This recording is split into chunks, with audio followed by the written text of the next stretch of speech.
I want to share with you some lessons learned with Airbnb.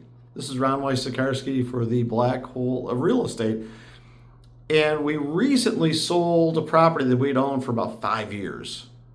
And it was a short-term rental, and we absolutely rented it out through Airbnb and then VRBO as well. And of course, those things syndicate. So that's a way, to earn some extra income on a property that's for investment and for profit. And we successfully owned it for a number of years. We took our time with it, and in this case, we followed the rules. Me having a broker's license, we made sure that when we got the property, did all the inspections for it, to make the purchase. But then, there's additional inspections.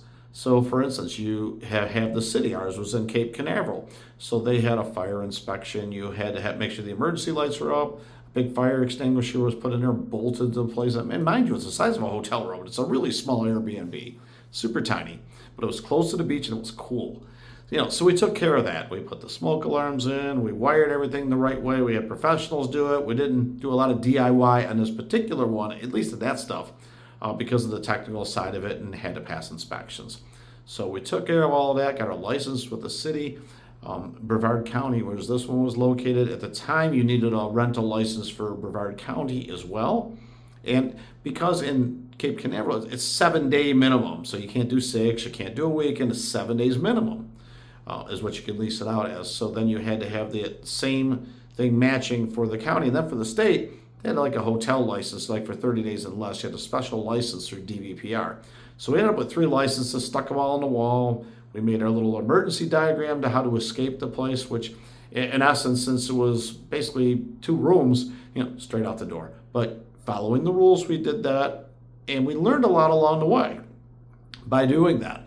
Because once we did that up front, and everybody says, oh, it's a lot of work, it's a lot of hassle. Honestly, it was like, I don't know, maybe $100, $200 total to get it all done. The annual fire exam, the inspector comes through, checks everything out. It's probably a really good idea for your insurance to have that in place. It wasn't anywhere near as much anxiety and time and trouble and effort and money than people would make it out to be. In fact, once we had the licenses in place, you just renew them and do the annual inspections. It got pretty easy. Now, with the condo association that we were in, we also had annual pest controls. They would spray for bugs, check for termites. And don't be surprised, like if one unit gets it, all of it gets it. If you're close to the beach, you could get fleas, you could get termites. They can come in on a human, come in on a service animal. There's a lot of ways to get bugs in Florida.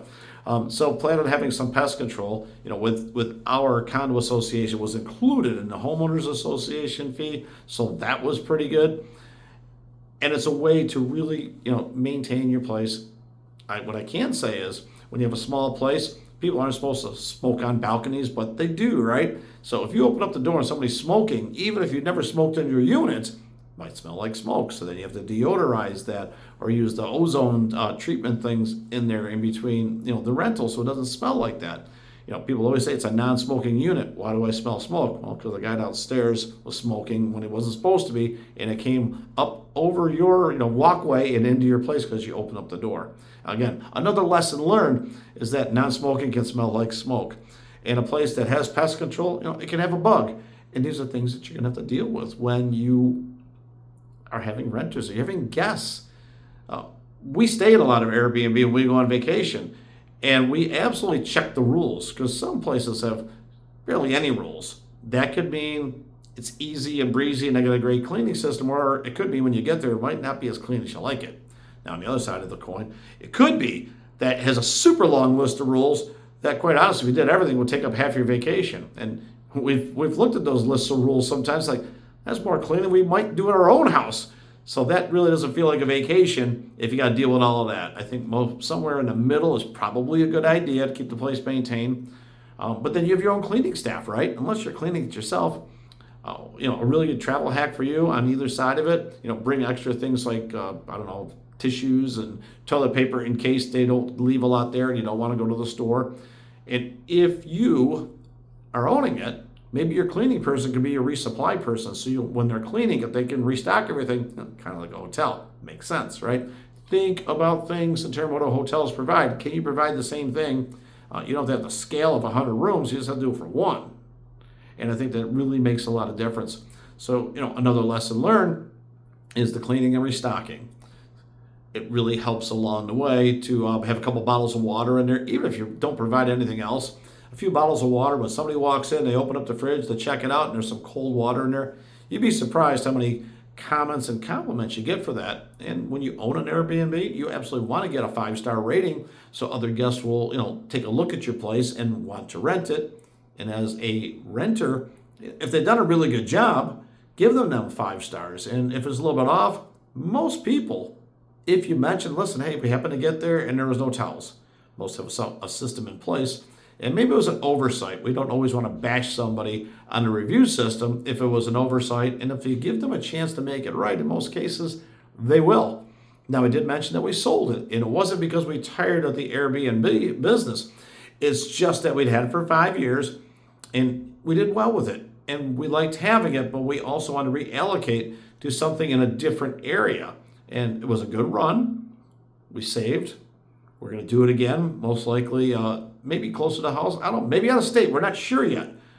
But the Airbnb game, it can be good for you if you understand what the expectations are in the beginning. Can you give an experience that's like a hotel without being in a hotel and give them some freedoms they can't get in a hotel, but still the convenience?